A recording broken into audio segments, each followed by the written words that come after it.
اس وقت ہم موجود ہے بلوچستان کے علاقے بولان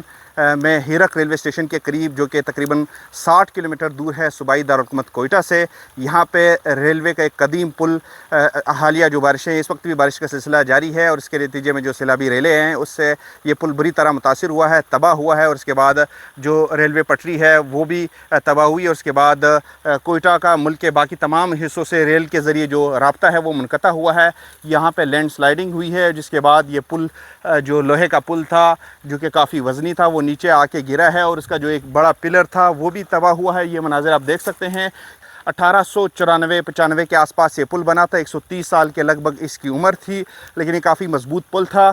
حالیہ جو بلوچستان کی تاریخی 60 سے 70 سالہ جو ریکارڈ توڑا ہے بارشوں نے، اس بارشوں کے نتیجے میں یہ پل بھی تباہ ہو گیا ہے، اور اس پل کے تباہ ہونے کے نتیجے میں کوئٹہ کا باقی ملک سے جو ریلوے کے ذریعے رابطہ ہے وہ منقطع ہوا ہے۔ یہ جو تاریخی ریلوے ٹریک ہے اس کی کافی اہمیت ہے۔ یہ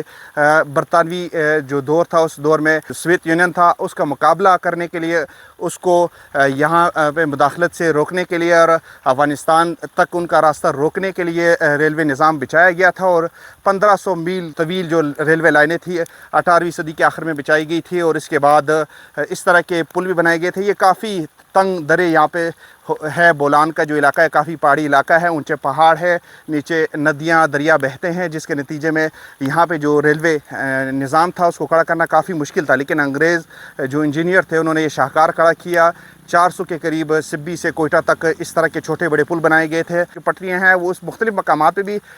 جو وہ ان کے نیچے جو ریلیں گزرے ہیں، اس سے جو نیچے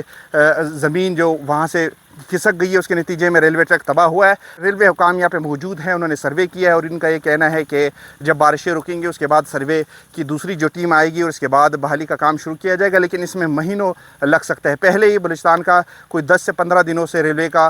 جو وہ رابطہ تھا باقی ملک سے وہ پہلے سے ہی رابطہ تھا، لیکن اس پل کے تباہ ہونے کے نتیجے میں یہ رابطہ مزید کئی مہینوں تک منقطع رہ سکتا ہے۔ جی۔